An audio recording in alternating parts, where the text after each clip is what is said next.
Regarding Australia's relationship with Vietnam, well, we've had last year celebrated 40 years of diplomatic relations between Australia and Vietnam. We've got very strong business relations as well, and I would see that ASEAN is only improving, the AEC will only improve that relationship, and I feel that Australia will provide a lot of support to Vietnam through the government and business to help Vietnam succeed in this new business environment. Canada will be there. I also have to push Canada and Canadian companies to know more, to get more interest in Vietnam. I'm doing that on my part. I've worked very closely with YBA. I look forward to continuing to work with YBA on these things. Most of you know that I push quite hard on these things, very active. I'm also a small business owner in Vietnam myself. Canada and Canadian business will be there for now and in the future to support, to partner, to collaborate with this great country.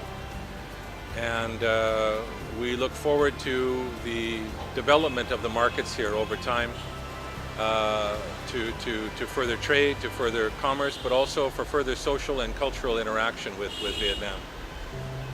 So again, thank you very much for the opportunity to speak to this group.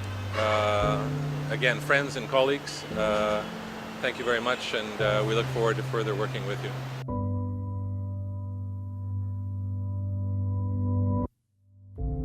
The message is similar to what I would say to Australian CEOs, but in a different way. For Vietnamese CEOs, of course, there's many companies in Vietnam who are already doing business globally, but there will be many opportunities for new business. So again, what I would say to Vietnamese companies is you have to reassess, have a look at the environment, particularly in ASEAN. Have a look at your strategies. Ask yourself, what are the opportunities and threats? The opportunities will come where there'll be greater access to a huge new market. The threats will come because obviously people in other countries in ASEAN will be able to do business a lot easier in Vietnam.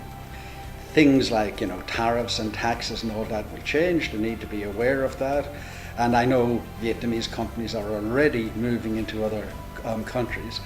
The one thing that will change is labour, and of course there will be a freer movement of labour across the ASEAN region.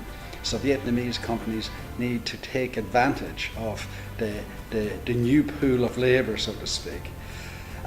Lastly, I would say from that perspective, they need to look at their own labour or their own talent and to develop their own staff to take advantage of it. Of course, from an Australian perspective, of course, Australia through its government and many companies are very keen to help Vietnam and its businesses succeed. So we would hope that for Vietnamese companies they would look at Australia as a partner in helping them to improve their businesses in the new environment. What I'd like to see from the CEOs at YBA, many of whom are my friends, is a second Doi Moi. So the first Doi Moi was in 1994 with the government-led. What I'd like to see from Vietnam and from Vietnamese CEOs is a second Doi Moi, this time led from the private sector, and this time supported by all the CEOs. Looking at integration, whether it's ASEAN, whether it's TPP, whether it's RCEP, this is a real opportunity in challenging times.